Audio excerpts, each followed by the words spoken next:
Boys and girls, ladies and gents, welcome to another episode of Clutch Conversations. It's your boy Mike. We back at you one more again, live on a Thursday night. It's going down tonight. We got Nussman Reptiles in the building. But first and foremost, shout out to my lovely wife, Takara. Appreciate you holding us down. Appreciate everything you do. Y'all make sure y'all show us some love in the comments.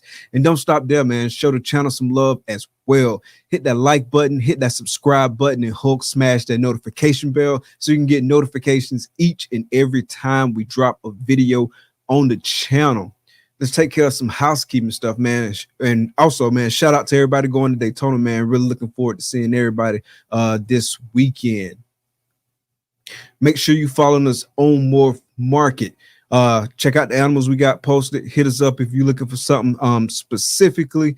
Like you know, man, I said it a bunch of times in terms of what projects we in. We're in the clown, DG, hypo, ultra male, pod. So definitely hit us up. And you know we got codoms all in the mix. So definitely, man, check us out on Morph Market, man. We really appreciate y'all helping us get to that 250 mark and above in terms of Morph Market followers, man. So y'all definitely held us down there, but definitely check us out on Morph Market. Also, man, hit us up on IG. We got two pages. We got the Herp Collectors page and we got the show page at Clutch Conversations. So definitely check us out there. Always posting updates and stuff like that. So, man, make sure you give us a follow out there on Instagram. And also, man, follow us on Facebook, man. Hit that like button on Facebook, man, at Herp Collectors there as well. And don't forget, check us out on your favorite audio podcasting platform. Clutch Conversations is available on all major podcasting platforms. That's Apple Podcasts, Spotify Podcasts, and more. And definitely when you're checking us out on your favorite podcasting platform, please be sure to follow, rate, and review. It really helps us out, man. We appreciate the support.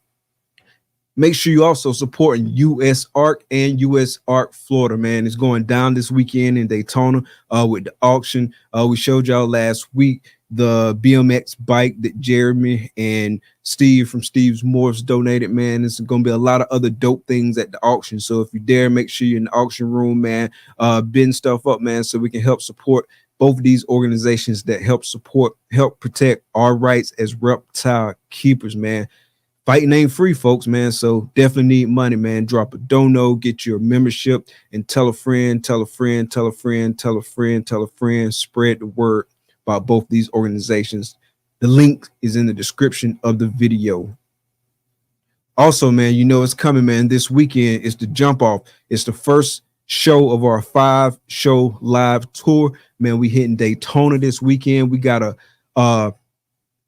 packed lineup for you this weekend, man. We got a bunch of people sliding through, coming to the table 520. If you didn't know, we are going to be in the second room, man. Hopefully we can get in the first room next year, but this year we will be in the second room, table 520. It's the first show of our 5-show live tour. After that, we hitting Bob's show, the Southeast Reptile Expo in Atlanta. That's in September. And then the following weekend, we hitting the All-American Reptile and Plant Expo in Charlotte. So that's Nick Sloan and Troy's show. So that's going to be another dope one in Charlotte.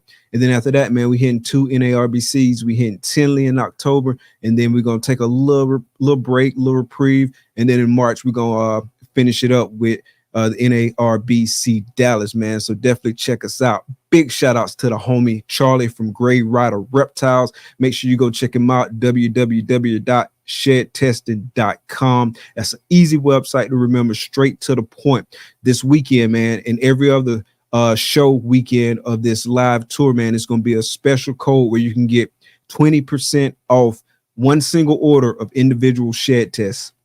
You can order one shed test, you can order 10, you can order 15, but it has to be the individual shed test. You don't get the 20% discount on the bulk shed test, but you do get the 20% discount on individual shed tests, and it's only good for one order. So definitely stock up on your shed tests this weekend. That's going to be good from 10 a.m. Saturday to 10 p.m. on Sunday. And then last but not least, definitely be looking forward to this. September 3rd, the homie Chris is kicking off the Retic Rundown podcast. He's going to be doing it here on the Herp Collectors channel. Just like a little soft rollout of the Herp Collectors network. More on that to come, but definitely check this out. The Retic Rundown, obviously focused on retics, starting Tuesday, September 3rd. It's going to be at 7 p.m. Eastern Standard Time. So definitely looking forward to that. Hey, I'm gonna give y'all a real quick preview of the promo song for it, and then we're gonna check out the sponsors. Welcome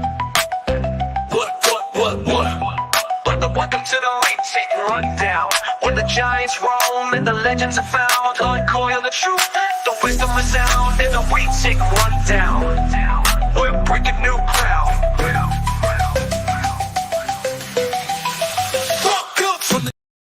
That's all I'm gonna give you for right now. Make sure y'all check out the sponsor, man. We're gonna kick these sponsor videos, then we'll be right back. Join KINOVA's Patreon today and unlock hundreds of hours of exclusive educational content designed to help you run a successful ball python business. Leverage the opportunity to participate in monthly Q&A sessions, learning directly from the world's leading ball python designer. And yo, act fast and be the lucky person to secure the one remaining VIP tier spot, punching your ticket to the KINOVA facility visit on October 26th. Will it be you? If so, we'll see you there. Don't delay. Join the KINOVA Patreon today.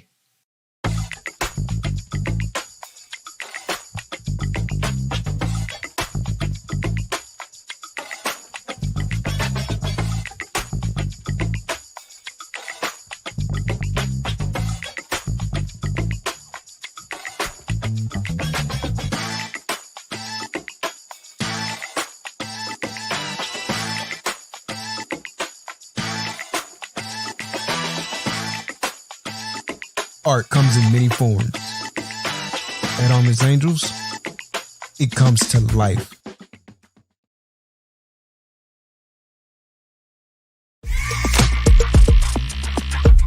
In life, success doesn't come to you. You go to it. In this game, forward thinking is the key to innovation and staying relevant. Plan your work and work your plan. Lose yourself in the art. Lose yourself with wetter morphs.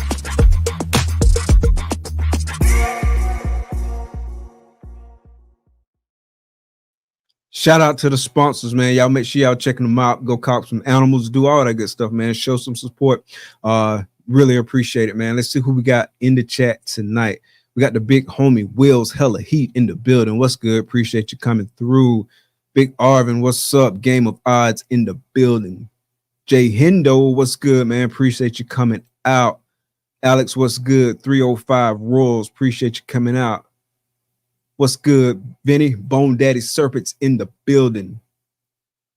Lucky's Pythons, what's good? Appreciate you coming out. Pravada Exotics, appreciate you coming out. The homie Samario, what's good? Appreciate you coming out. K&D Reptiles in the building. Appreciate you coming out. Big Ed, what's good? 262. Appreciate you coming out. We got Pete from Garden State Pythons. Hey man, I appreciate you showing us the love the other day on your IG video and podcast, man. Really appreciate the support, man. Appreciate the shout out, man. Volcanic Constrictors, what's good? Appreciate you coming out. And we got the homie Wiz in the building again. Hey, we're going to stop it right there. We're going to kick the intro. Then we'll be right back with the Blackhead King himself. 1 second.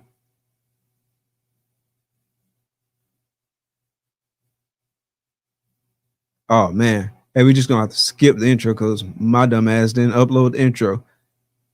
Hey, so we're just going to bring you right out, man. My I was like, yeah, I got sidetracked today, man. I've been ripping and running. It's been crazy. How you doing? I'm good, man. I'm good. It's nice to see you, Mike, and Looks like you got a nice little room there, 25, something like that. What's up, everybody?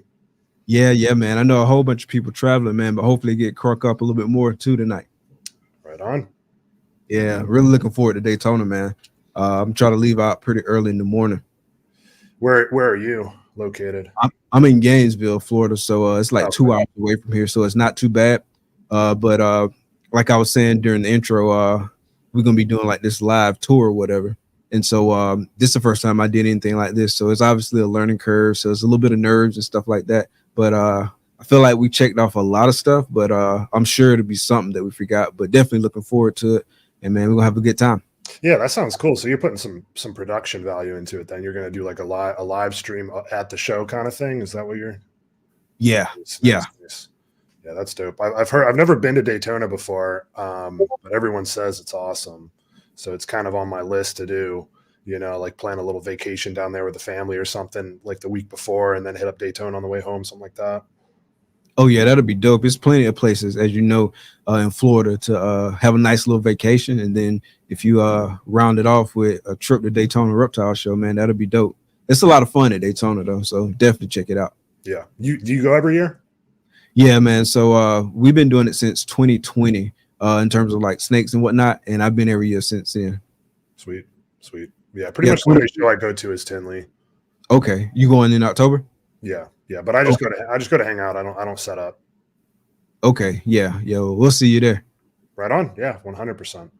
Yeah, the first Daytona we went to, it was weird because it was 2020, so obviously it was like the COVID stuff and all that, so it was a little different. 2021 it kind of like normalized a little bit, and then 2022 it was on and popping. Right on.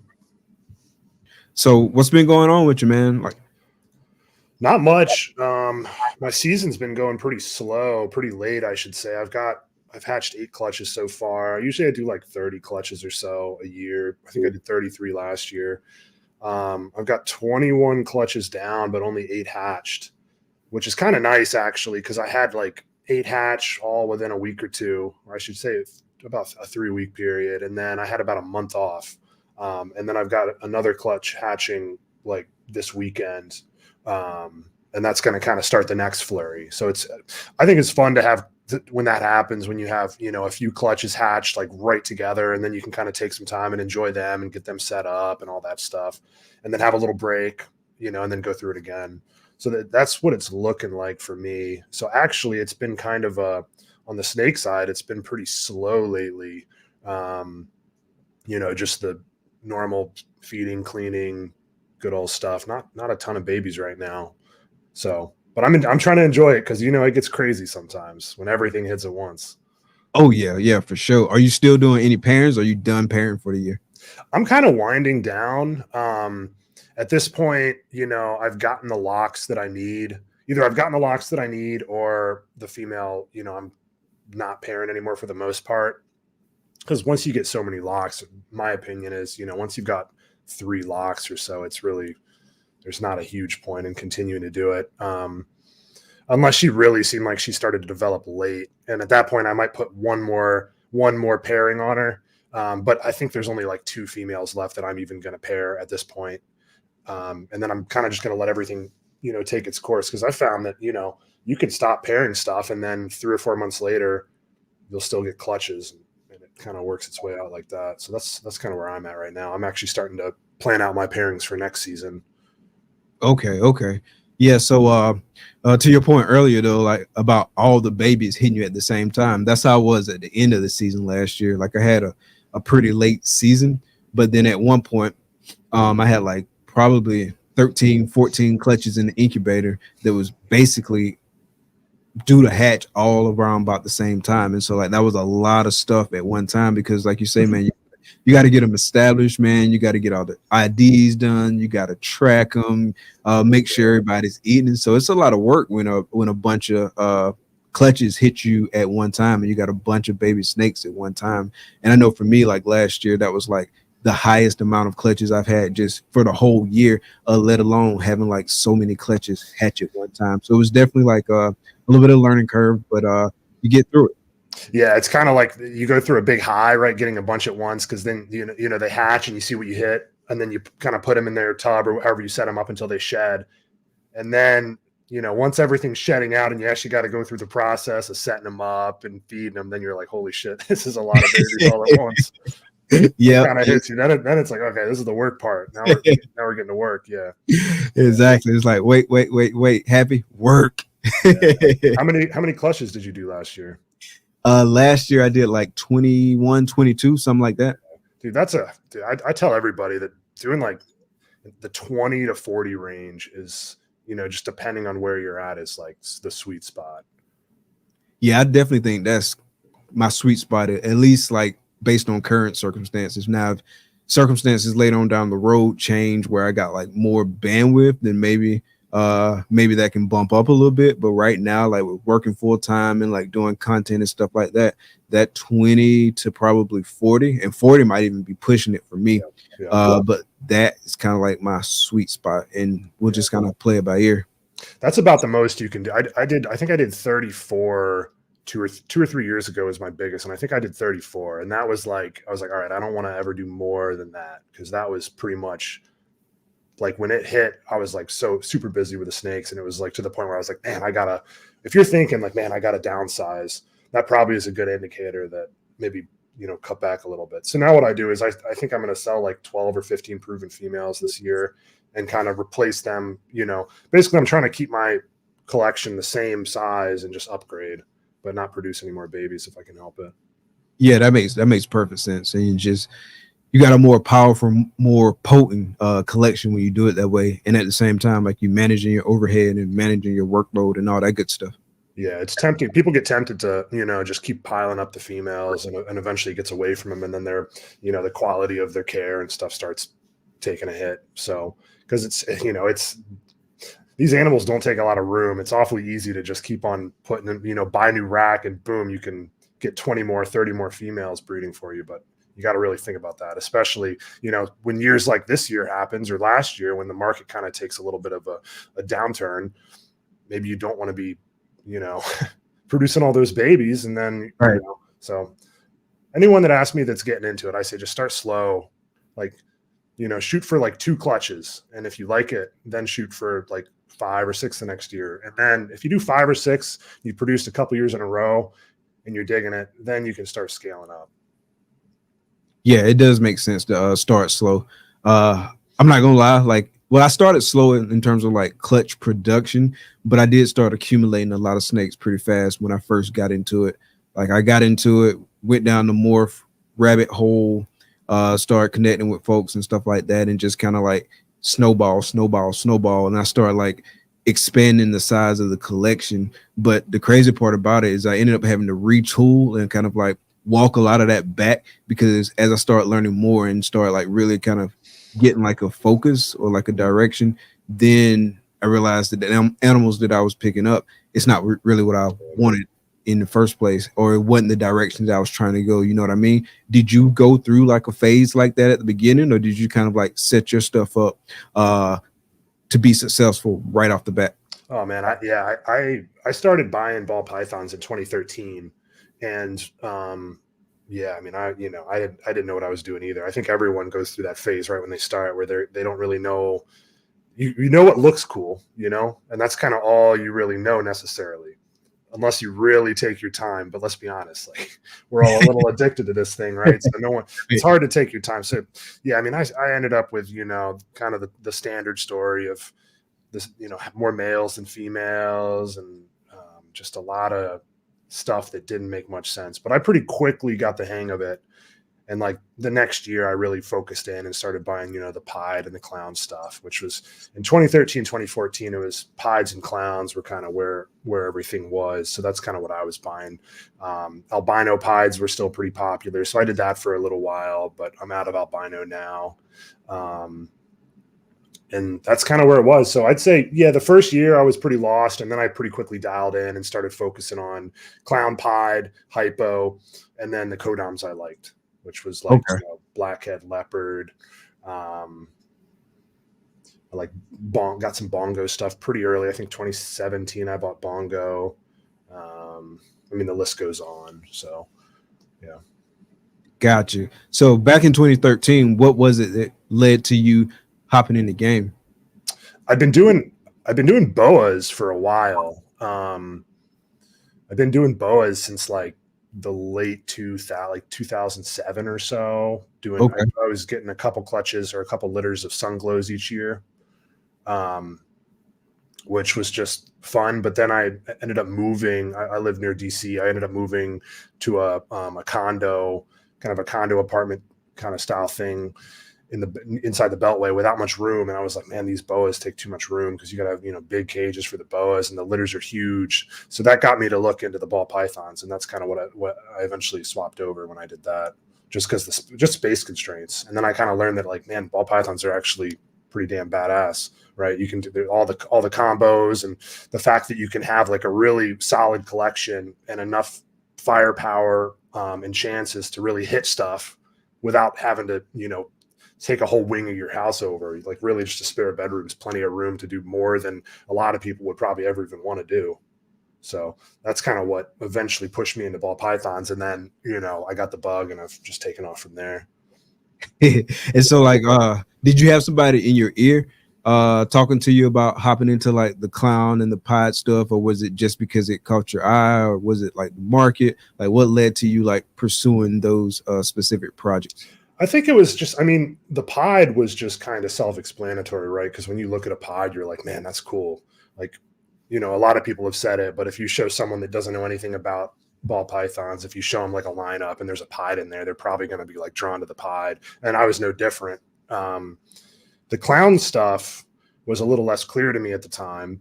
And I mean, I bought a lot of my early animals from Justin Kubelka. And, you know, he was a big proponent of both pod and clown back then, and still now. Now I guess he's really known for his clown stuff, but he was the one who kind of was like, hey, you should work on the clown pods. So that's what I did. And it worked out. Yeah. Yeah, man. Nice. So breeding wise this year, like, what's some big stuff you're trying to hit? I'm really big on I've got my breeder clutch page here.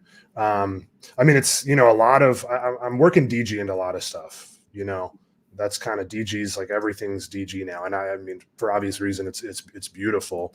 But still doing clown pods, but I'm working on DG, you know, putting DGs into clown pods, hypo DG clown pod stuff. Another big thing I'm into as of 3 or 4 years ago is puzzle. So I'm working on DG puzzles. I have a shot at hitting a hypo DG puzzle this year. So I think a hypo DG puzzle is probably my, like, ultimate. If I could hit one snake this year, it's probably a hypo DG puzzle. So, but then, you know, all kinds of other stuff. I'm working on like blackhead OD DG pides, Ozzy Boyd's. He's right down the street. He's about half an hour from me. I picked up a bunch of really nice DG pied stuff from him with OD in it. So I kind of worked that into, you know, I have such a good stock of blackhead pides that I combined OD and blackhead in the DG pied stuff to hopefully, I made some like half hets, half visuals last year. So I'm working on a super OD, super blackhead DG pied, that kind of thing.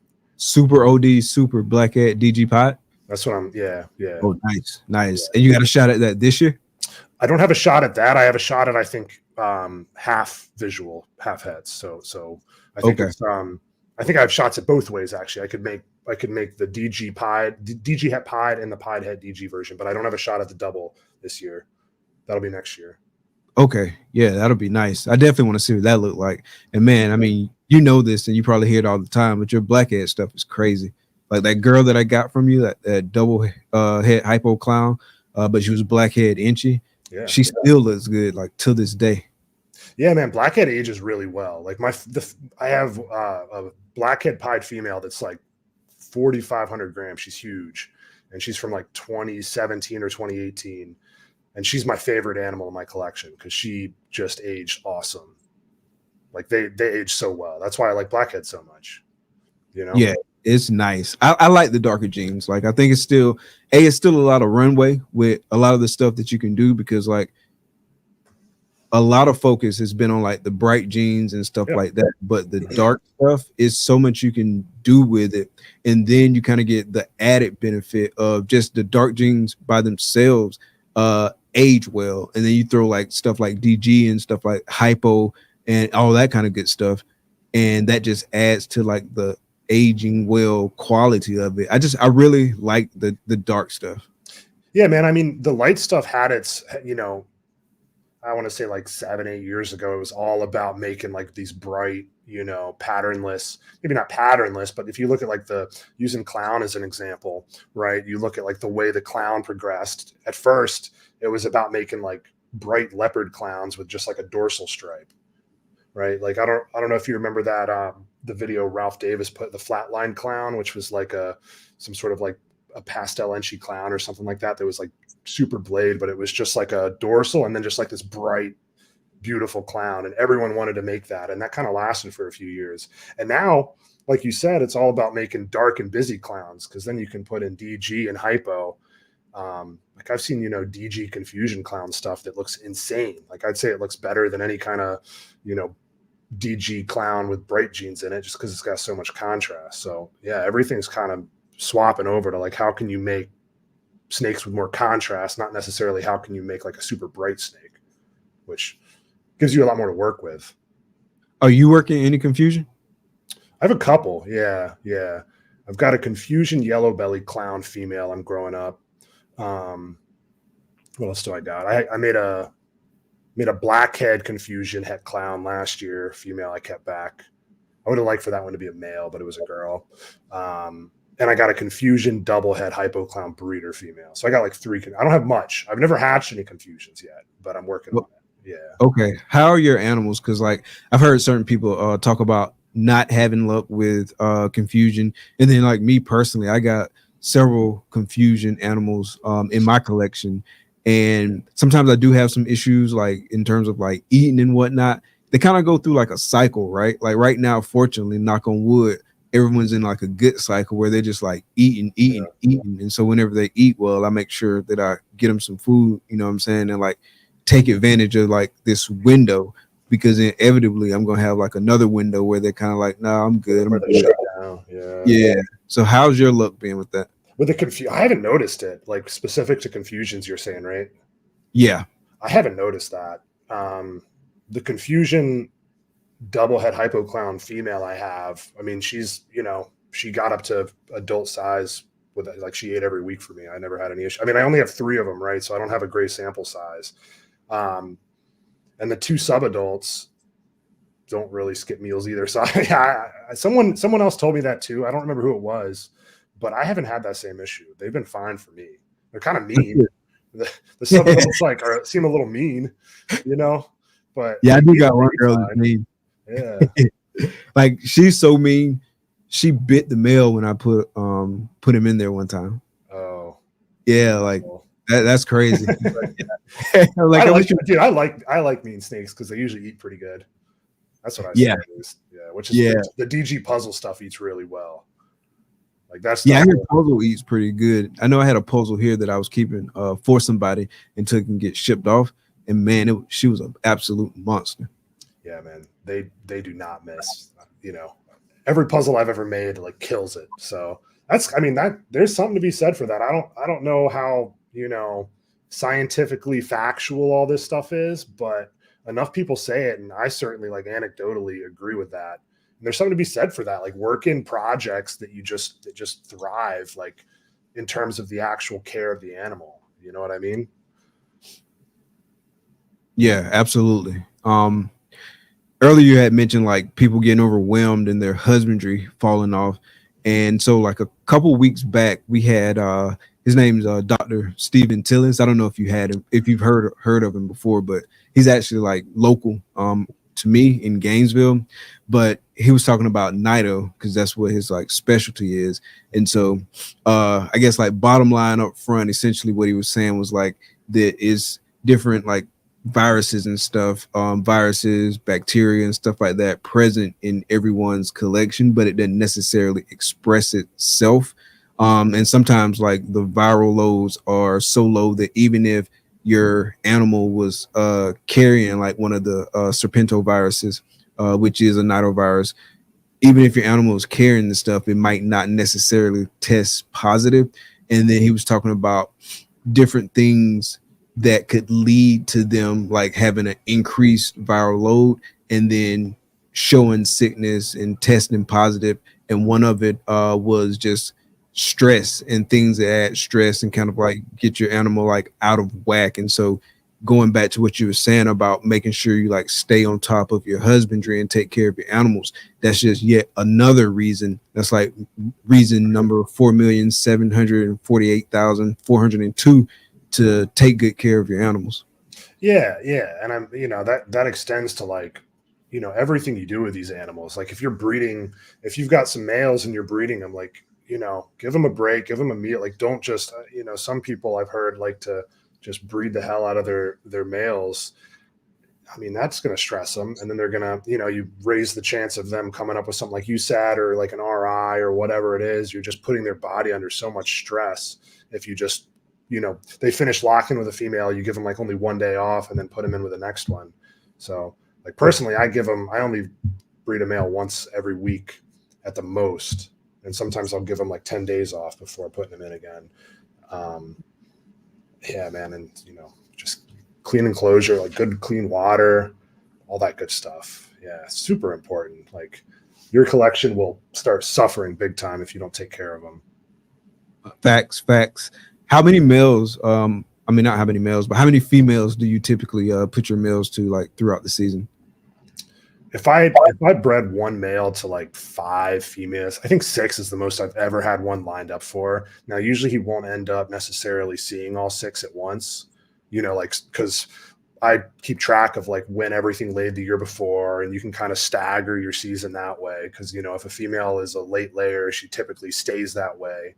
But 6, I think, is the most I've ever had one male lined up to. But typically at any given time, and like I said, I don't breed one male more than once a week. But at any given time, over the course of a month, it's usually like 4.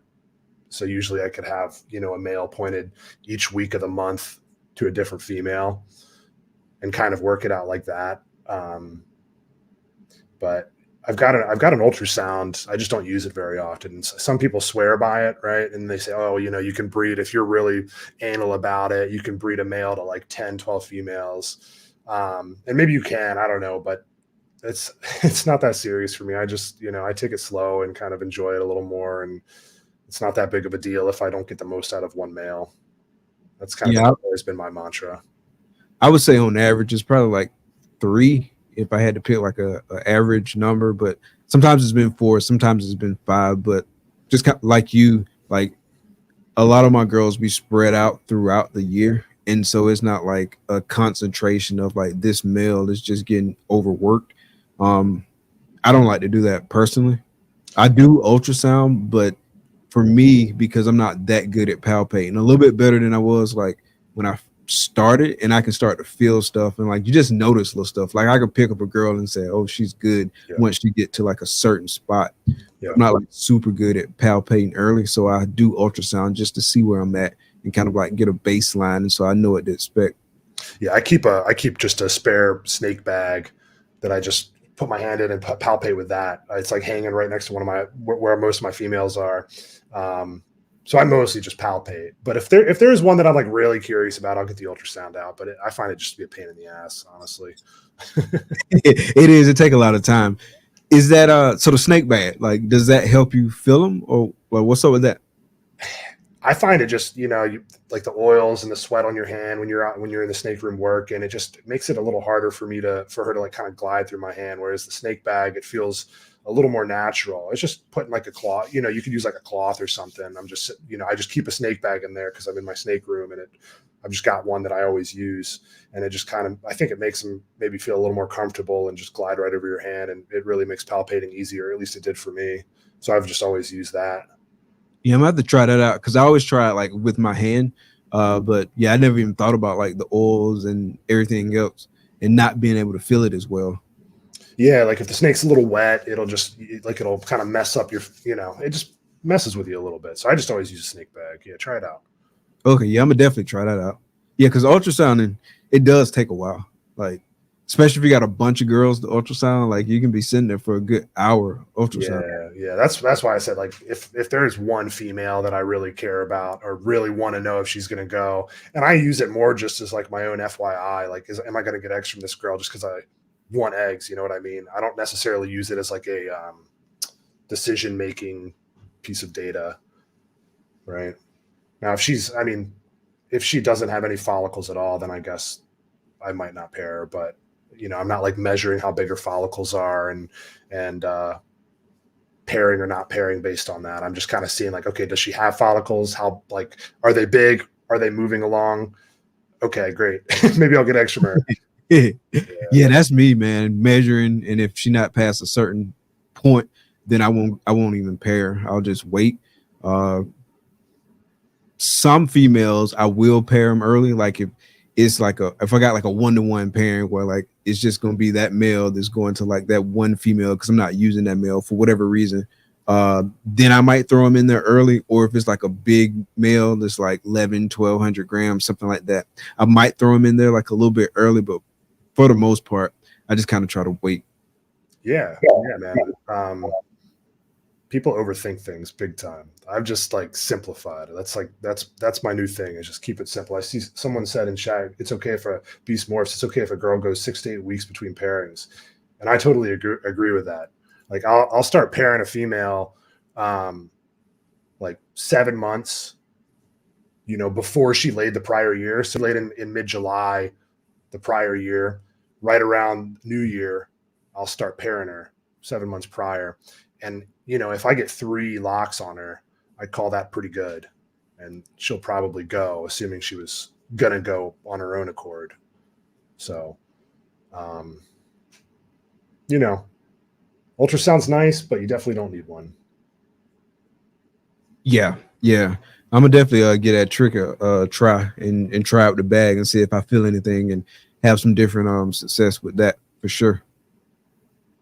Yeah, another thing on that topic is, one thing that I didn't do great my first few years was have enough males. You said earlier you like to have a male lined up to like 2 or 3 girls, and I think that's really good. I think if you have enough males to support, like only needing to pair them to 2 or 3 females, and then maybe if you have a really nice male or two, like sure, a few more, but generally on average, if you can have like a male pointed at 3 females, that's like a really good spot.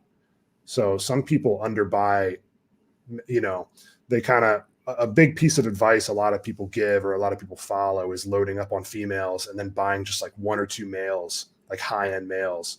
And that'll only get you so far. Like you might get lucky for a year or 2 and that'll work. But over the course of 10 years, I bet if you look back, you'll regret not having, even if it's like a lower end male or whatever, you're going to regret not having some backup males, or even just some decent males that are maybe less costly or less valuable, just to spread the load a little bit. I think you'll make it a lot farther doing that. So that's what I've done. Do you ever like use like maybe a backup male? Like say you work in a project, and you've got like a really good male, like a stud male that you want in that project, and maybe he's a little bit younger, like maybe he's probably up to size, but he's not like as mature as your backup male that's in that same project. Do you ever like kind of like kick your female off with that backup male and then try to like come in at the end, like maybe the last 1 or 2 locks, and try to have him finish the job? Yeah, absolutely, man. That's a big cheat code to getting like first year males breeding. Like if I'm hatching stuff right now, it's if they haven't hatched yet, it's a little tough. But if you get like an early summer male that you want to use the following season, like let's just use clown pied as an example. I've got a few clown pied breeder males. One like cheat code you can do is just start breeding with those older males. And then if that younger male gets up to size, let's say like April, right? So he's about 10, 11 months old at that point. You can put him in behind that male for the last lock or 2. And you don't know he's going to get it for sure, but it's a lot better than just trying to wait on that female until he's big enough to go. So yeah, man, all the time. That's why it's so valuable to have like duplicate or triples, especially with these recessives, where you can't just put, some other random male in there, it's gotta be the recessive's got to match up. So having duplicates of hypo clown, clown pied, DG, whatever it is really, really good, and you can get a lot out of your young males that way. So yeah. That's a good point. Yeah, I tried. So I'm trying it with a few this season because last year it worked out well for me. The clutch that I was telling you about, like the male that ended up being het pied, I started that female off with a desert ghost het clown. So same exact project, the same like math in terms of whether or not it was going to be a visual clown. And so it was a good male to get her started with. But then I threw that male in at the end. He took the clutch, and boy, did he take the clutch. Yes. So you got codoms. You got codoms out of that from the dad. Yeah. So I started her off. So the female was a clown pied. I started her off with the desert ghost het clown male, and then through the inchy leopard yellow belly desert ghost het clown that ended up proving het pied. I threw him in like at the very end, and he took the whole clutch.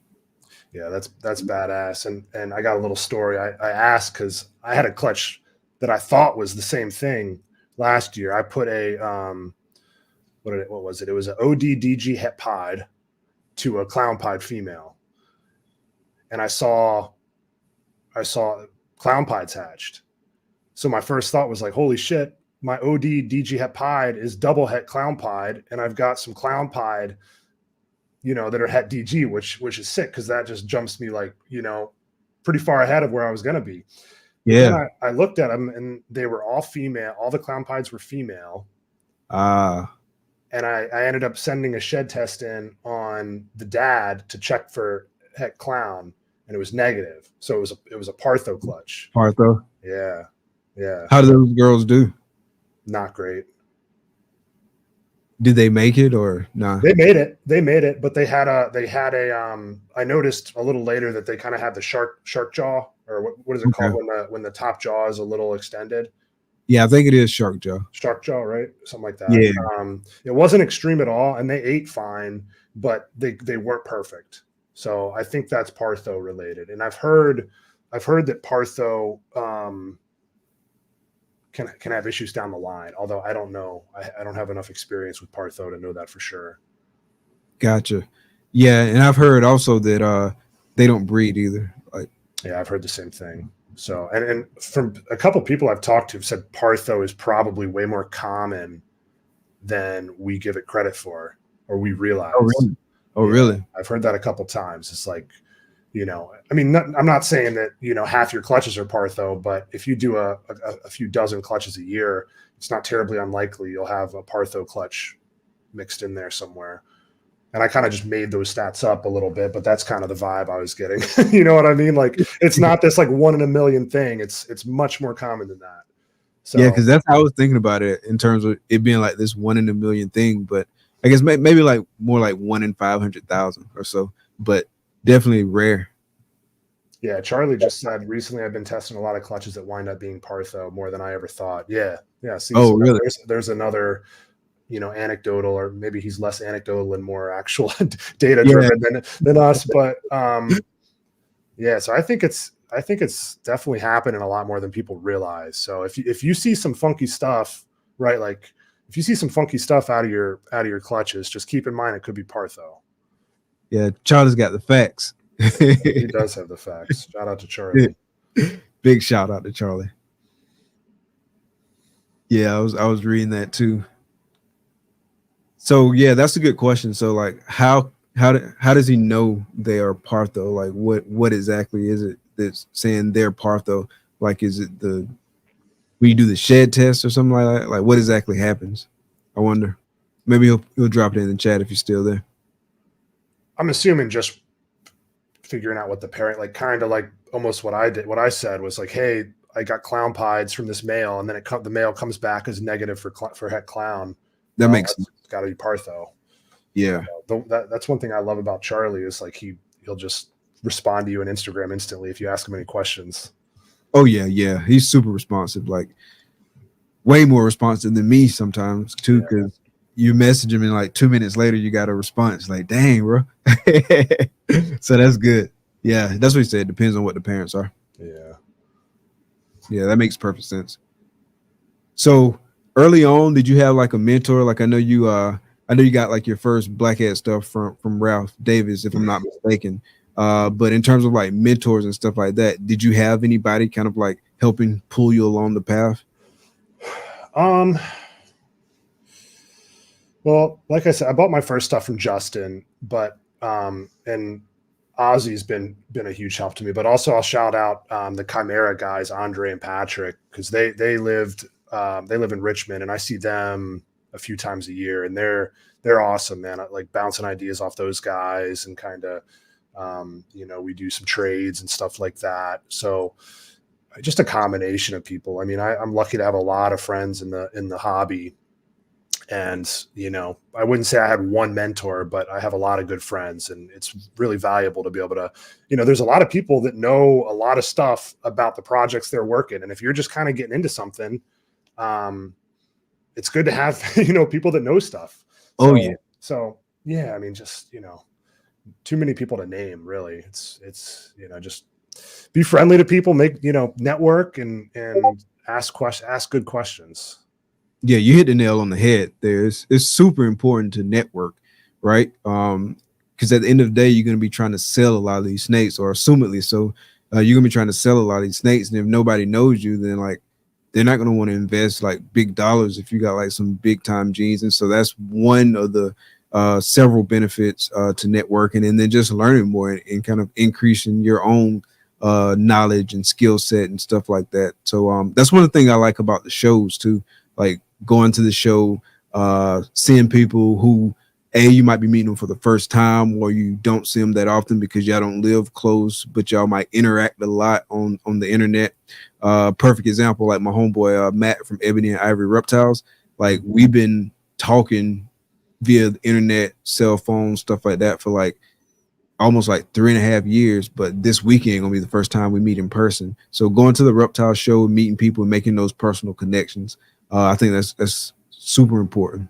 Yeah. If anyone's considering it, like you don't have to set up at a show, just go. Like I fly out to Tinley. I'm in Maryland. I fly to Tinley as much as I can, and just to go hang out and meet people. And I'm pretty introverted. Like it's, I got to get out of my comfort zone, and it's going to the shows is awesome because you can, it's easy to get out of your comfort zone when you're talking about something you like so much. You know what I mean?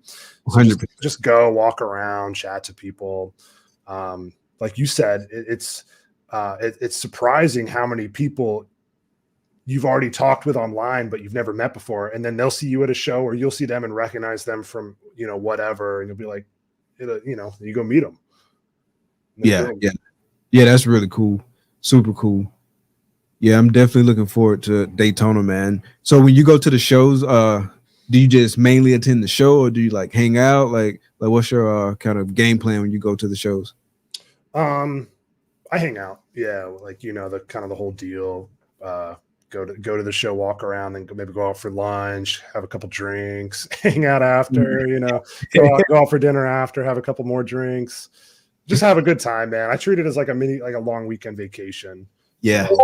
Yeah, my wife used to go with me. Hopefully we can get back to going together, but we have a 2-year-old now, so it makes things a little more difficult. The shows, yeah, it's hard when they're young like that. Yeah, it is.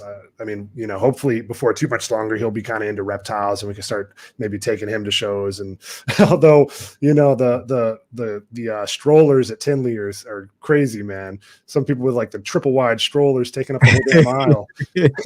I'll try to avoid being that guy.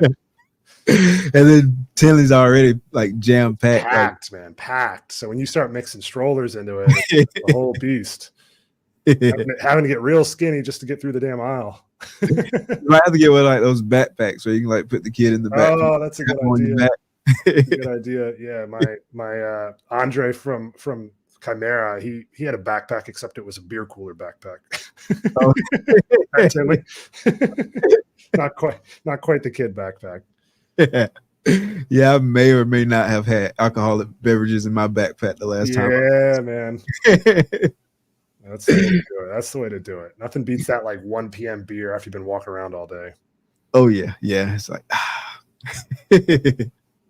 yeah, I had a good time at Tinley, man, and this will be the first time that I go back since 2022. I've only been once, but this will be my first time back, and so definitely looking forward to that. To Tinley? Yeah. Tinley's cool. Tinley's cool. I don't have a good frame of reference from. I've never been to, like I said, never been to Daytona, and I've never been to what's the Pomona show, or is it?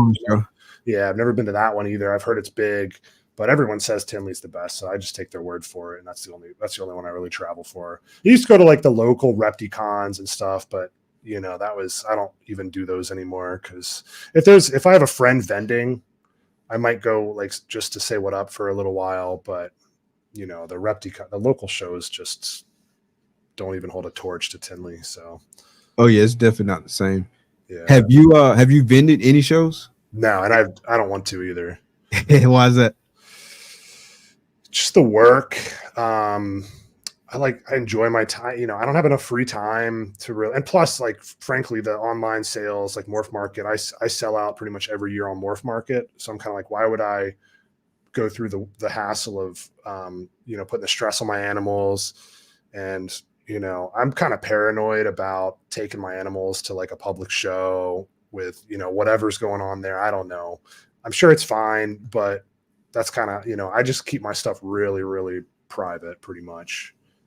And yeah, that makes sense. Yeah, locked down, like super strict quarantine. Like, I just don't like to put my stuff out there until until I'm shipping it.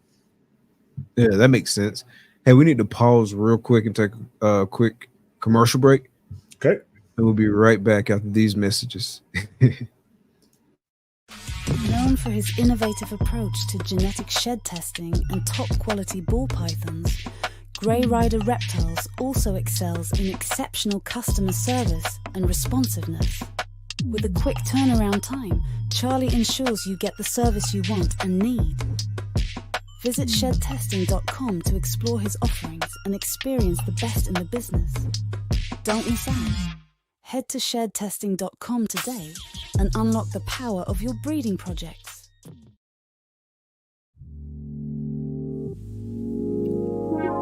Peace and love, family. We invite you into the heart of our serenity, Ancestral Royal Pythons. At Ancestral Royal Pythons, we're not just breeders, we're nurturers of love and growth. Each of our high-end ball pythons is a tribute to the grandeur of the natural world and our dedication to quality. Reach out today and bring one of our creations into your home. This is Ancestral Royal Pythons. Your journey begins here. Here's to the exciting world of Ebony and Ivory reptiles. From unforgettable parties and events to keeping and hatching some of the dopest reptiles in the reptile hobby, we're all about education, quality, integrity, and respect. Hit us up and see how we can help make your next project a reality. Experience Ebony and Ivory Reptiles, where fascination meets fun. Ebony and Ivory Reptiles. Shout out to the sponsors, man. Appreciate y'all, fellas. And y'all definitely make sure y'all take advantage of the HC20 promo code this weekend. 20% off one single order of individual shed tests. That's test with the S, so you can order more than one. But that runs from 10 a.m. Saturday to 10 p.m. Sunday night. Big shouts out to the homie Charlie for helping make this live show tour possible. www.shedtesting.com. Man, you got some good vibes. That production value is pretty nasty, man. Those videos are cool. I've never seen videos like that before. I appreciate it, man. I have fun with ads and stuff like that. Yeah. Do you produce those yourself, or do you hire someone out to do those? Now, so the audio pieces, I do those myself. As far as like the videos, like I get some videos from like this paid service and like put those in there and just kind of do something that matches, right? That matches kind of the vibe I'm going for, and try to find music that also matches the vibe, and then like I say, writing the ad and stuff like that, and putting together and tweaking it after folks review it and give me feedback. It's fun for me. Yeah, man, good work. It's good stuff. Yeah, I like it. It's very unique, far more unique than anyone else is doing, as far as I've seen. I appreciate it, man. That means a lot. Yeah, for sure. Yeah. But yeah, man. What was we saying? Oh yeah, we was talking about the shows and stuff like that. So you hadn't been to like any other big shows? You said no. I don't travel too much. Kind of a homebody, but Tinley, that's pretty much it. Yeah. I do well enough just on Morph Market. So I don't feel like I need to vend at all. So I know you obviously do like a lot with Blackhead. I think I heard you say on a show before that you got like Blackhead work in all the recessive projects you're working. And I know a bunch of people probably ask you about Blackhead a lot. So I'll try to limit the Blackhead conversation, but definitely feel free to throw Blackhead in there. But what are some other genes that excite you? And are there some new genes that you're trying to hop into? I really dove into Cypress hard. Oh yeah. Yeah, like really like Cypress. I don't buy very many snakes. Like I maybe pick up like 1 or 2 animals a year at this point. Just because I produce, like I said, I'm doing like 30, 35 clutches a year. Like, and I have most of the genes I want. Like that's the badass thing about recessive projects and triple recessives at this and quad recessives at this point, is it can take you years just to dial that in. So I mean, once you get in a good spot, you don't have to like spend the farm every year on new snakes. But I do add stuff that I like. And lately it's been like Cypress. I bought some hurricane stuff recently. Love Bongo. What else? A lot of that complex, like the Cypress chocolate, Bongo, Blackhead complex I really dig that complex. The Super Hurricane Clown, even the Super Hurricane Pied stuff is nice. So I mean, it's kind of too much. It's too much to name, man. But I don't, I work on the recessive side. It's Clown Pied, Puzzle, DG, Hypo. So what is that, like 5? So I pretty much work 5 recessives, and that's it. So I'd like to have Ultramel. Sunset's cool. I'm not totally sold on it yet. I'm seeing some stuff that's badass. Like I would work it in, but I've kind of just taken a stance of like, you got to limit yourself. If you start adding too many recessives, you gotta, something's got to give. Either the collection's got to grow, or you're not going to be able to do enough pairings. Because the thing about triple recessives, and it'll, eventually keep growing, is you got to have enough chances, right? It's hard to hit a triple or quad recessive unless you've got a few chances. So I want to give myself enough chances to hit stuff. And if I get into too many projects, something's going to have to give. Either I'm going to not have enough chances to do what I need to do, or I'm going to have to grow my collection, and I don't want to do that either. You might have mentioned this, but like working those 5 recessives, and obviously you're doing like doubles and triples and stuff like that, and so kind of mixing and matching and crisscrossing and whatnot. How big is your current collection, and do you think for the number of projects that you're working, do you think that's kind of the optimal size, or do you think you need to go up or go down a little bit? If you're doing it at the scale I am, which is, like I said, 34, 35 clutches a year, which, is usually on like 50, I usually pair about 50 females a year, and that ends up around that 35 clutch mark. Sometimes it's a little higher, sometimes I'm including like young females in there, which if it's like a 2-year-old girl, you might, the chances are pretty low you'll get a clutch from like a 2-year-old girl or like an 18-month-old girl when you start pairing her. I think it's perfect. I think if you're doing 35 clutches a year, you can do a lot of badass stuff with 35 clutches a year. And even with 20 clutches a year, I think if you're doing like 8, you got to be really focused on what you want to make. Like, if you're in the single digits, you got to really be working like 1 or 2 projects if you're trying to push it, right? Like, that's not to say you can't work a high-end project and only do a handful of clutches, but you got to be very focused on what you're doing. Doing 30 clutches, you know, I'm working like 6 or 8 different directions, and I have like 3 or 4 chances on each of those directions to hit what I need. So that's more than enough for me. So I tell people it's the sweet spot. Okay. Yeah, it sounds like you got yourself set up just right to kind of like maximize the animals that's in your collection, because 3 or 4 shots, I mean, that's good. Like I know for where I'm at right now, at least right now, like 1 or 2 shots maybe, but like just looking kind of like at where things are like trending, I can see like that number of shots for specific things like trending like up. And so that's one of the things, and that's why I asked you the question too, because we're working essentially the same amount of recessives, and I don't want it to go too big as far as like total overall animals, but I know to work like the doubles and the triples, you got to have some holdbacks, you got to have stuff growing up and all that good stuff. And so just really kind of trying to figure out like what's the optimal size. Even like this year, like I'm already thinking about some animals that don't necessarily push projects forward as much. Like, should I keep them? Should I not keep them? Then there's kind of like, this is different because you just mentioned you weren't vending shows, but like thinking about if we're going to vend shows in the future. And so do I need to have some animals to kind of like cater to like the show crowd? And so it's like, it's a lot of things to juggle and a lot of things to kind of figure out like what's that perfect kind of mix for you. Well, one thing that I make is like a good, I don't know, what's the word I'm looking for here? Like a good guideline for me is I don't want to do a pairing unless there's an animal I want to hold back from that pairing. So like what you just mentioned, I would never do a pairing just to like, you know, sell it at a show. Like I would never do a pairing of like just pure pieds or whatever, or like OD pot, you know, something like that I'd be like, okay, I'll do this pairing so I can take them to shows and sell them for whatever pieds are selling for now at shows.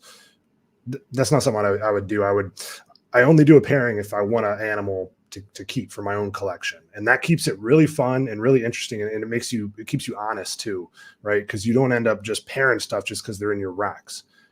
Like one important thing is you don't have to pair females every year.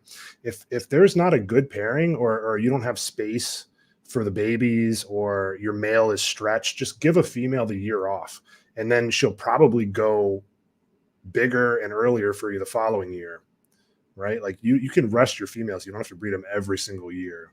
And, you know, maybe you have a new male that you just hatched that'll be ready for that female that you don't necessarily have a great option for this year. Like maybe you do have a great option the following year. So like, this is a patience game. People try to get a little too in the weeds and micromanaging stuff. But at the end of the day, man, like we're just sitting here. The snakes are going to do what the snakes are going to do. And you just have to make some like smart, educated decisions on the sideline and then kind of keep up the care, you know? Yeah, that makes perfect sense. Like I said, it's a lot of things to kind of like juggle and figure out. And again, going back to what we were saying earlier in terms of like the network and stuff, that's another place that like having a network and having people you can talk to and people you can trust that you feel like they telling you stuff that's gonna make sense and they telling you stuff to help you. And it's good to have like those people who you can kind of lean on and tap into. Yeah, big time. Like it's nice to have an honest friend who will tell you that the pairing you're thinking about is kind of a shit pairing, and maybe like, you know what I'm saying? Like,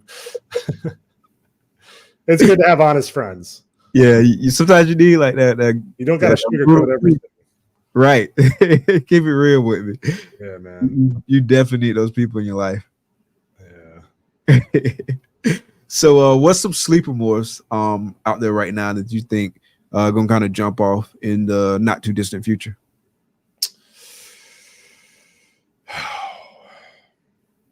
That's tough for me because, like I said, I don't buy too much of like the new or unusual stuff. I kind of work like my core set.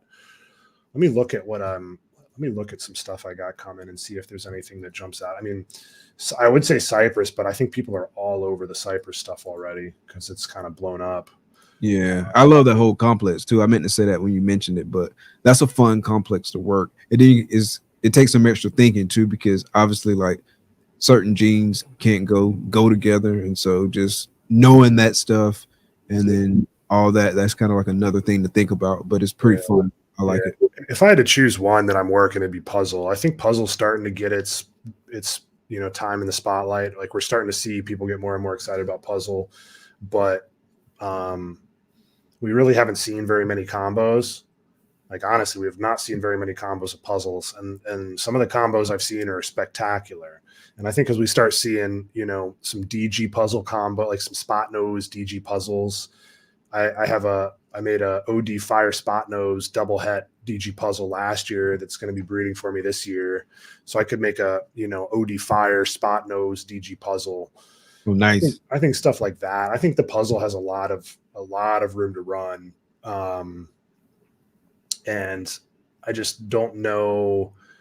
I'm surprised that it isn't getting more attention. I think it is getting a lot more attention than it was 5 years ago, but I'm surprised it's not, really getting blown up at this point. So yeah, puzzle is dope. It's one of my favorite projects to watch, kind of from the sideline. But it's super dope. Like if I gotta buy into it. I was about to say, man, if I were to get into another recessive project, it'll be puzzle for sure. Yeah. I saw that, the whole stuff about the puzzle clown, I think came out recently. Yeah. I saw, who was it? It was RGI and or was it Justin that put out that video like maybe a month ago or something like that. And yeah, I mean, I don't know. I don't really have an opinion on that because I wasn't planning on putting it in the clown anyways, but I'd like to see some. I saw they posted like some leopard puzzle clowns, I think. And I don't know if that's necessarily the best way to judge. The leopard clown is kind of just, a dorsal stripe. And I don't know if that's necessarily the best way to judge it, but I'd like to see like a spot nose puzzle clown, like some stuff in that spot nose complex to see if that does anything. So I think it's got a lot of room to run, even if it's not with clown. In fact, I don't think it even needs to be with clown. I think puzzle's special enough on its own that it could, rival clown as we start working on it. Yeah, I think hypo and DG, those are some good routes to go with puzzle. I've seen some ultra male puzzles. I like that. There's other stuff you can do with it other than putting it in there's clown. There's so many like color and enhancer genes, like sunset, ultramel, hypo, DG. There's all these other ways to take it, and then all the stuff. Exanthic, yeah, like think about like a DG exanthic puzzle. That'd be wild. I mean, nuts. Yeah. And then you start thinking about getting like, I don't even know if we've seen some like Cypress. I think people are making chocolate and super chocolate puzzles now, but I don't know what a Cypress puzzle. I don't know what any of that stuff looks like. So it's all for the future. Yeah. And then the puzzle clown stuff, I was a little underwhelmed by the puzzle clown, but I don't think people should stop working it all together because there's probably something to your point that you can put in there that causes a different kind of reaction, and it's just working it right. You got to put in the work. Levant said you got to put in the work. Yeah, man. Levant spits some facts for sure. Yeah, the spot nose puzzle clown is the same. Okay, so apparently the spot nose puzzle clown looks similar to the leopard. Oh, does it? Yeah. So who knows? I mean, that's part of the fun, man. Like sometimes you work an angle and it's badass, and sometimes it's not, and sometimes people give up on stuff too early. Who knows what the case is going to be here? Yeah, and then if someone don't give up on it and they hit something crazy, then all of a sudden it's like the clown puzzle gold rush and everyone trying to get it. Yeah, it's a good place to be when you've been working a project for like 3 or 4 or 5 years and you have a big stockpile of stuff. Right, you're poised to produce a bunch of it, and then eventually, and then something happens, and that project blows up. I mean, that happens every year. Think about it. Every year, some new project, or not some new project, but some project that's been around forever gets popular because someone hit an animal, that looks really cool. And then all of a sudden, everyone wants this gene combo that's been around for 10, 15, 20 years. Happens every year. So if you believe in something, just keep working it. Yeah, put your head down. Yeah, man. Work your project. Yeah. You'll never get anywhere if you just constantly jump ship and chase whatever's hot. You're just going to be chasing. So figure out what you like and dig in. Yeah. So speaking of that, like when people hit something really, really tight, like really nice and it's hot, particularly like big breeders when they hit stuff, and then you see people kind of like rush to that project. Do you feel like big breeders kind of have like too much influence over what maybe smaller or mid-sized breeders? You feel like they have too much influence on the direction that people are taking their projects? Yeah, I think they do. I don't think it's necessarily. I think they do have too much influence. I'm not blaming them, right? They're Right. putting out content and showing off their stuff, and that's great. But I think people are a little too.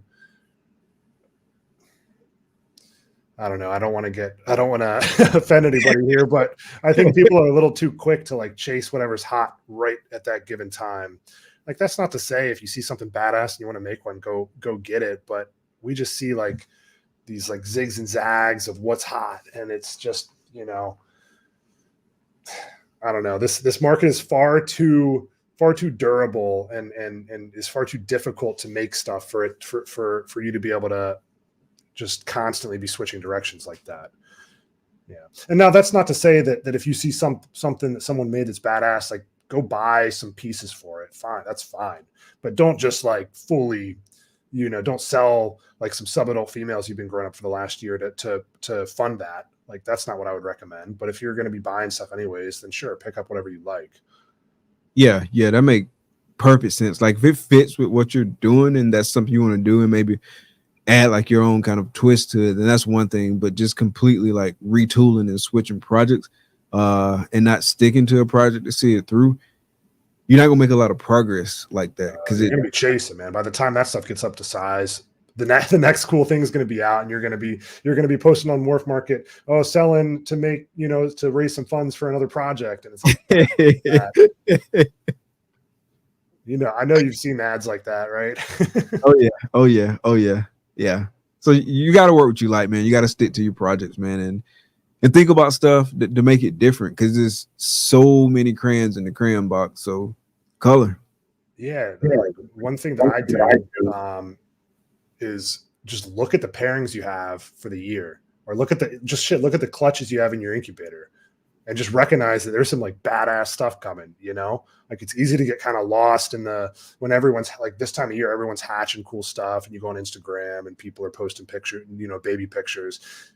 Like, I like to ground myself and look at what I'm doing, you know, and like look at it from like an external lens and realize that you're in a pretty good spot. Like, you don't need to go, you know, blow a bunch of money or make a bunch of a bunch of new animals just to chase stuff.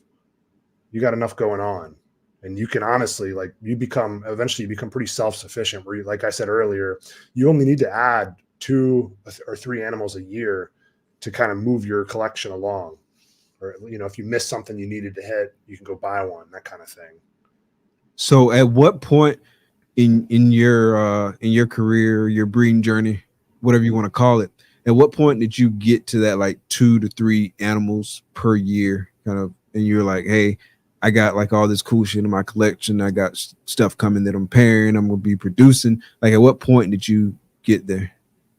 For me, I mean, it was, you know, like I said, I started buying in 2013, and it was really just about 2 or 3 years ago that I came to that realization that, and I mean, it's going to be different for everyone, right? Because it's where you're comfortable with your collection size and how many clutches you're doing and all that stuff. But like I said, I don't want to grow my collection further than it is right now. So that right there puts kind of a limit on how many, you know, I look at how many clutches I make, and as I said, every pairing I do, I want to hold back from. Now, that doesn't mean I hit the hold back, right? That'd be the dream, is you hit it every time. Yeah. We know how that goes. Oh yeah. But, you know, let's say like half the clutches or even 2/3 of the clutches you hatch, you keep an animal or 2 from. That kind of limits you if you're looking to maintain your collection where it's at.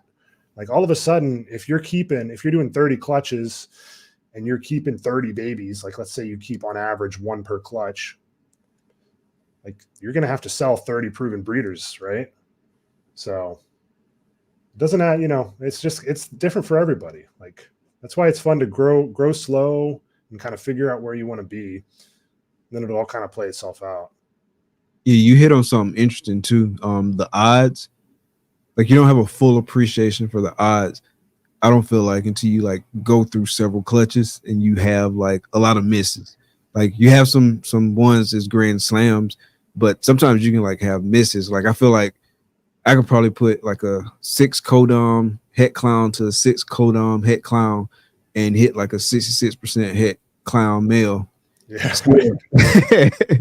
Yeah, man. You don't really have a full appreciation for like it's hard to make some of this stuff. It's and really hard. Miss. But then on the same vein, you'll do a pairing and you'll hit that 1 in 64 you wanted. Yeah. And you'll be like, oh my God. Yeah, it's such I had 2 DG puzzles. It was my second year, double head to double head, and I had 2 DG puzzles out of the same pairing. How many eggs? It was 8 eggs. So 8 shots, 1 in 16 apiece. 1 in 16, so 2 of them. Yeah, man. And the odds are, so it's all karma, but I've paid my dues. Trust me, it's all karma. I think, you're going to win some and lose some, but over the course of a decade long breeding career, it all kind of averages out. So it's all good. It's all good. Yeah. It's part of the fun. It is, man. And that's one thing, not to hate on the shed testing, but I got to say, proving out possets feels like it's disappearing, which that was a very fun thing, proving out possets, right? Waiting for the eggs to pip and seeing if they proved out. Now, more or less, everyone's just shed testing to get that answer right out, right off the bat. What do you think about that? Oh, I love shed testing. And I'm not just saying that because Charlie's the sponsor, but I do like it just in the sense of I'm like a real data-driven person. And so for me, like another data point, shout out to Carr for throwing that www.shedtesting.com up. But like it's another data point, and it allows you to make informed decisions. And so it does kind of reduce your overhead to an extent, because I know it's like super fun. Well, I don't know because I haven't gone through it aside from like I had that surprise hit, but I can only imagine based off the feeling I had when I had that surprise hit, how good it has to feel when you prove something out that was pos hit. But at the same time, kind of on the flip side, it reduces the number of animals that you got to hold back to hit what you want to hit, because you kind of have that knowledge going in. And I do think over the long run, it'll reduce a lot of the byproduct animals, because people are more so working with the animals, this for sure. And so it kind of reduces some of that. It reduces like the overhead. And then again, you got that data point kind of knowing that. But that's totally true. Yeah, that's totally. I mean, I think overall, I think it's a good thing. I want to make that clear. But I am going to miss the feeling of proving out possets, because that is something special. When you've grown up a female for 3 years as a posset and you end up seeing that she proves out when the clutch hatches, that's special. And we're not really going to see that all that often anymore. So are you, do you shed test currently? Yeah. Okay. You almost have to at this point. It's pretty valuable. Yeah. It lets you, like you said, it lets you really dial in. I mean, it fits my style, right? Because I don't like to keep stuff that isn't very, I like to keep what I want to keep, and keeping a bunch of possets is not ideal from an overhead space, whatever. Not to mention, just the time involved, right? Growing them up and proving them out. So yeah, I shed test. I think it's pretty much you got to now. Are you going to exclusively shed test, or are you still going to try to hang on to like a couple that you just try to prove out the old school way? So I do, because I've thought about this, and I still want to get that thrill from, it's kind of like gambling, that thrill from proving out a posset female, but kind of in like a cheating way, right? Like only if I was going to keep that female no matter what. And she's like, just like, I've got a bunch of het hypo in my collection as an example. So I've got some females that are like, double het DG puzzle, pos het hypo, or double het DG clown, posset, whatever it is. Basically, it's just like an add-on. And I'm going to work that project anyways. If that's the case, I'm not going to shed test. I'm just going to let that female prove herself out one way or another. But if, the deciding factor on me holding her back is if she is het for what I need her to be het for, then yeah, I'll shed test that. Does that make sense? Yeah, that makes perfect sense. Yeah. And then on the male side, it's a little different. I'm talking about that. That was kind of speaking on females. On males, it's like pretty hard not to shed test stuff because those males are, you gotta have the males you need. The females are kind of like put them in the rack, grow them up, and you'll get good stuff that furthers your project one way or another. The males, if they're not what you need, it's no bueno. Yeah, that makes perfect sense. Mm-hmm. I need to send some sheds off. I probably won't get a chance to do it this week because I gotta get up pretty early in the morning and get going, get packed. I still ain't packed. Like I got all my stuff like organized, like ready to pack, but I haven't like actually gone through the act of packing yet. Yeah. I procrastinate sometimes. Packing sucks. I hate packing. It's the worst, man. The only thing I hate worse than packing is unpacking. Yeah, just don't unpack. Do what I do and just throw your freaking suitcase in the corner. Let it sit there for a week. Just live out of your suitcase at home. That's what I do. That's exactly what I do. Yeah, I need to send some sheds off too. My problem is I sent, I talked to Charlie about this. He said that a lot of the times I'll separate snakes out for their first shed. That way I can send the very first shed in. And he told me that a lot of the times that first shed, just because it's been under such high humidity, in the egg and then in the egg box. And then, think about what that very first shed has been through. Right. A lot of times that one's no good. Or I don't know if a lot of the time is correct, but more often than otherwise you would find that very first shed a baby ball python has is not going to work. Yeah, that's what he told me too. For those exact same reasons. So it makes perfect logical sense on why that would be the case. It does.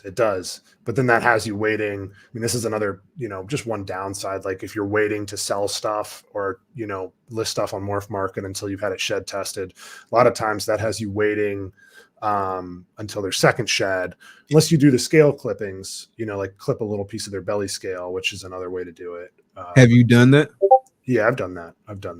But it's hard to do, on the baby, on the adults, it's easy. On the babies, it's kind of a little dicey maybe, but still doable.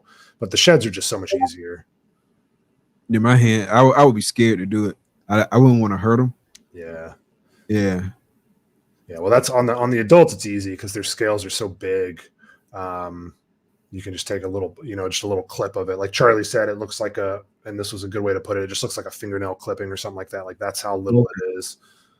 So is the scale clipping more accurate? I don't think so. Charlie will have to weigh in on that for you. I think it's exactly the same thing. I'm guessing it's not as prone to like, being too wet to test. And then you don't have to wait too. That's another thing. Right. You can take it whenever you need it. So I've started doing that a little bit more. But in general, it's just way easier to just grab a shed and do it that way. You don't have to worry about it's just, straightforward. So that's what I'm doing. Yeah, I've been shed testing most everything, even the stuff I'm listed for sale. Oh, even the stuff you like for sure gonna list for sale? Unless it's like a really low end animal, but if it's a medium to high end animal, yeah. Because I found that people are even hitting me up about if I list a POS het, people are hitting me up and saying, hey, like I don't want to buy this unless it's a het. Can you shed test it? Like they're asking me to shed test it before they buy it. So I've just started, making an educated decision on whether or not it's worth it to shed. In other words, if I shed test this animal and it proves out to be het, is the value, basically what's the expected value of that animal one way or the other, and does it make it worthwhile to shed test, kind of thing. Gotcha. Yeah, yes. Yeah, I wonder if people like get their animals tested, it comes back negative, and then they still list it as POS het. Like I wonder if there's any of that out there. I'm sure there is. And that's just, that's no different those are bad breeders, right? That's no different than someone just saying something's a posset when it isn't, right? Like making up possets, which, you know, that's just a bad person. So that kind of comes down to like buy from reputable breeders. I think that what you just said has been happening for a long time, and it's just people making making up fake possets. That's what it is at that point, more or less. Yeah, you hit the nail on the head. That's just a bad breeder. Buy from reputable folks, and that's another thing. Like, it's so many reasons to get your name out there and be like a nice person, man. Like, just don't be an ass. Take care of people the way you want to be taken care of, and don't do shady stuff. Yeah, man. Just be nice to people. If you make a mistake, make it right. Be friendly. Be like, communicate, and easy, easy, man. It all works out. It all works out. People, you know, want to like you. You got to give them a reason not to like you more often than not. Right. Yeah. 100%. Yeah. So have you, like, in dealing with customers and stuff like that, have you had any like particularly challenging thing happen with a customer or anything like that? Not really. I mean, you know, there's been a couple times, I want to say 2 times since I've been doing it that I missexed something. Or allegedly missex. I don't like, this is a hobby for me. So it's, you know, I don't rely on this income or anything to pay my bills or my family's bills or anything like that. So if someone hits me up and they have an issue, like, I'm going to fix it. You know what I mean? So there's been a couple things, but it's all been like cordial, like, you know, like, hey, whatever. And I'm like, okay, no problem. I'll fix it. But it doesn't happen often. I mean, I'd say, you know, sometimes you get someone that something won't eat for them. And I kind of work them. I'd let them know how I was, you know, how it was set up for me, which is in ARS tubs on Repti chip, or I'm kind of using cypress mulch a little bit now, trying it out. And I feed both live and frozen. I feed a lot of the babies. I'll feed a lot of the babies frozen thawed here and there, just because a lot of people like their babies to eat frozen. You know, a lot of people don't feed live. So I like to make sure that's an option. And plus, like, frankly, the baby ball pythons usually eat anything you put in front of them for the most part. Like, once they've had that first meal, a lot of times they're locked in and they'll just eat whatever you put in front of them.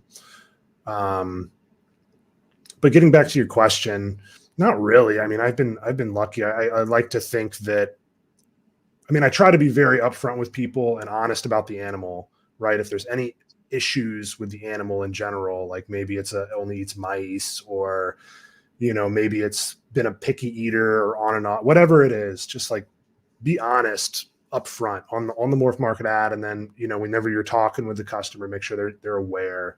And a lot of it just takes care of itself up front, and you kind of avoid any of those weird situations down the line. So yeah, communication is huge too. And that's not just like with reptiles. I mean, that's in life in general.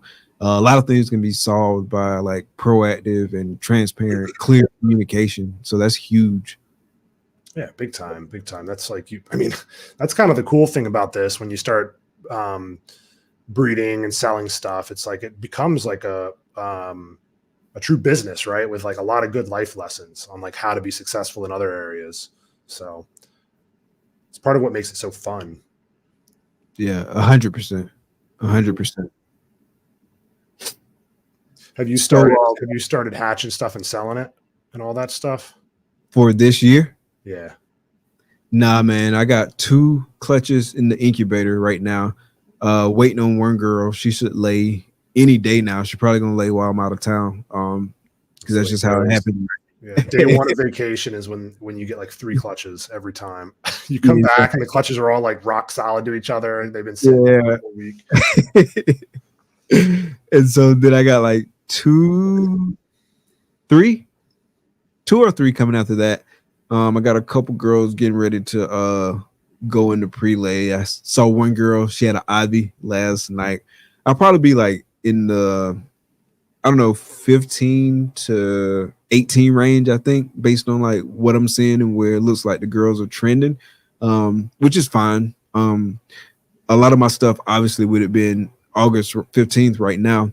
A lot of my stuff gonna be hatching like later in the year, and so really even some 2025 hatching stuff that got laid in 2024. And so like I'll have several animals late in the year, beginning of the year, and hopefully I have some holdbacks and stuff. And the one good thing though is a lot of the girls that I was hoping go looking good, and hopefully that continues to be kind of the trend. That's kind of cool though. I've never had that happen before, where I have clutches so late into the year that the babies are hatching in the next year. I kind of like that though, because then you're kind of like offset from everybody else. You know what I mean? You're a little offset, so you're hatching stuff when pretty much nobody else is, which is kind of cool. I'd kind of like for a few of my females to go really late, just to. Did you say it was your younger females you think are going to go pretty late in the year? No. These are most. Wait, let me think about it before I just rattle off some bullshit. Most of them aren't my younger females, like my first time moms, or my younger females just in general. It's mostly like either older first time moms or older girls. I actually had two clutches hatch in 2025 that were laid in 2024 last year too, but it was from two older girls, older proven breeders that I had got like later in the year. Okay. And when I got them, I hit them with the ultrasound. Both of them was in like double-digit follicles. I was like, well, hell yeah, let's go. You brought them in and they were already like on their way? Yeah, so right out of quarantine, I hit them with the ultrasound and they had double-digit follicles. I was like, let's go. And so shout out to whoever you got those girls from. They hooked you up. yeah, I was happy. So yeah, those girls gonna go later, and then a lot of my other girls gonna go later. I always have a late season, but it just seems particularly late this year. And in previous years, I would always have like a handful, like maybe 25-30% of the girls go earlier in the year, but I had none of that this year. Interesting. So because you said you only have 2 clutches right now in the incubator. Yeah, that's pretty late, and you're gonna have like 15 to 18. Yeah, that's really late.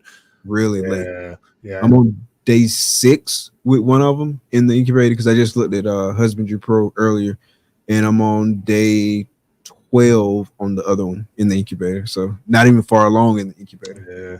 So you use Husbandry Pro. Yeah. Okay. I saw you looking at something earlier. What do you use? Google Sheets. Okay. Yeah, man. I used to use Excel, then I put it all on Google Sheets.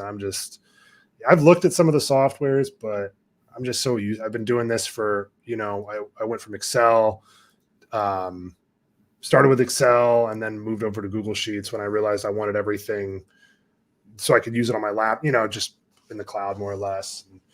So I use Google. I've got it set up how I like it. So that's how I do it. I still use Google Sheets for stuff too. Yeah, it's or Excel. Man. It's really convenient. It really is.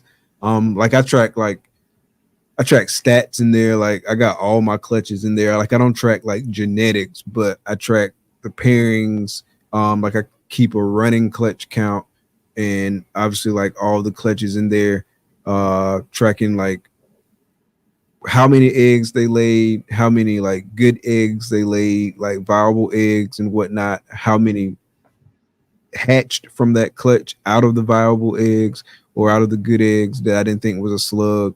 I got stats for like how long it take for my girls to lay after pre-lay shed, male to female ratio. Like I know right off the top of my head, I'm at 52% males, 48% females, just because like I like numbers and I like data. And so like the spreadsheet just kind of helps me track all that stuff easily. You said you were a data person. That makes sense. Yeah, no, I mean, keeping good records is key, especially as you start getting more and more complicated on recessives, like making sure you're dialed in and everything is ID'd, properly, and all that stuff is super important because you don't want to get caught down the line mixing things up. Absolutely. Yeah, records management for sure. It's like sounds so boring, but it's so important. It's important though. It's super important. And it's kind of like a shadow system for what I'm doing in Husbandry Pro, because it's easy for me to it's easy for Husbandry Pro too, but a lot of stuff I can just throw on that Google sheet and I'll have it there and I got it somewhere. And then I go into more detail in terms of like morphs and all that kind of stuff, like in Husbandry Pro. But like that's kind of in Excel, just kind of, or Google Sheets, technically, but that's just kind of like a quick thing for me to track, and I can look and I can see stuff at a glance. I like it. Yeah, man. Right on. Cool, man. So, man, we at the hour and a half mark. I usually try to wrap them up in about 90 minutes, man, but it's been like a great conversation, man. Definitely glad to have you come on the show. Yeah, Mike, it was good meeting you face to face. I guess we've chatted before a few years ago. I went and checked and I saw, I looked at the group you got from me. So I appreciate that. And I can't wait to meet you in Tinley. Yeah, that's going to be fun, man. Yeah. Definitely looking forward to it. Yeah. Anyone in chat, if you're going to Tinley, you know what I look like now. So come say hi. Please put me on the spot. I'm trying to meet more people. Yeah, man. Definitely looking forward to Tinley. It's going to be fun. So Daytona this weekend. Following month, we got Atlanta and Charlotte back-to-back weekends, and then Tinley. So it's right around the corner. It is right. It's going to be there before we know it. It's going to be there before we know it. I'm going to a friend's bachelor party right before, so it might be a little rough, but I'll be there. Yeah, this year, I mean, time flies nowadays. I don't know if it's that way for you, but like for me, man, it's just you look up and it's the end of the year, it's the holidays again. Yeah, like Tinley's 2 months away, but it's going to be there next weekend. Just watch. Yeah. Yep. So y'all appreciate. I'll be there shortly, man. Like 12 hours or so. Well, maybe not 12, maybe 15 hours, but I'll be there soon, bro. Yeah. You gotta get some sleep tonight, my man. Yeah, I'm gonna get up early in the morning and get ready to go. Get on the road. But appreciate it, man. I appreciate everybody sliding through tonight, man, showing support. Shout out to everybody traveling, man, to Daytona. Safe travels, man. We'll see y'all this weekend. Definitely appreciate y'all coming through, showing us support each and every week. Will, can you hang around for a few minutes until after the outro? Sure. Yeah. All right, boss. For everybody else, man, we're gonna be out. I'm Mike for Clutch Conversations. The lovely lady behind the scenes is Takara. Thank y'all for coming out. Be blessed. Peace. Peace out, everybody. Thanks. Sir. I step up in the spot, they know the deal, chillin' with that thrill. From the bottom to the top, I'm the king of the hill. Still eyes on me, feel the heat, it's a thrill feel. Got that shine in my hand, man, it's giving them chills. Still they wanna taste, they wanna see what's in my sleep. Believe, got that fire in my grip, yeah they need the fiend. No counterfeit, no tricks, just the realest thing. Pure and uncut, got them down, dropping to your knees, freeze. It's that glass, baby, crystal clean, pristine, make you wanna dive deep like you living in a dream. Got them hooked on the vibe like an addicted fiend. This that glass, baby, you know what I mean. In the night it glows, whole place lit, can't quit. Every eyes on me, they can handle this shit. Hit, feel the rush, feel the push, yeah, it's too legit bliss. Once you get a taste, ain't no way you'll quit this. Pure like the rain, cold like the snow. Yo, they crave for the touch, yeah, they wanna know. Dope, what's the secret mojo? Got that perfect glow, you know. Take a hit of this life, let your worries go slow, slow. That glass, baby, crystal clean, pristine, make you wanna dive deep like you living in a dream. Got them hooked on the vibe like an addicted fiend. This that glass, baby, you know what I mean. They come from miles around just to get a glimpse. Whispering in the dark, making deals with pimps. Got that high grade shit, make the whole world limp. Glimpse, I'm the dealer of dreams, call me the main event set. Ain't no fakes, ain't no lies, it's the realest deal. Chill, got them looking for that glass, yeah, they love to feel real. I'm the plug, I'm the source, got that golden seal. This that glass, baby, now you know it's real. This that glass, baby, crystal clean, pristine, make you wanna dive deep like you living in a dream. Got them hooked on the vibe like an addicted fiend. This that glass, baby, you know what I mean. In the end, they all come back, craving more and more.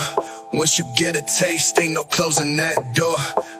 I'm the king of the game, hear the lion roar. This that glass, baby, and it's what you're here for.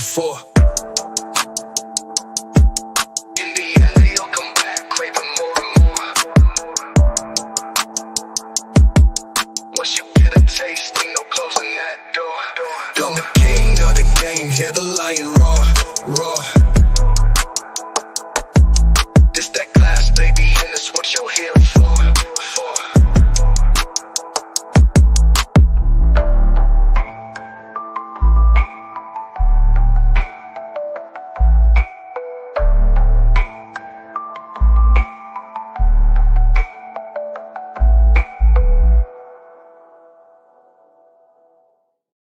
Subscribe.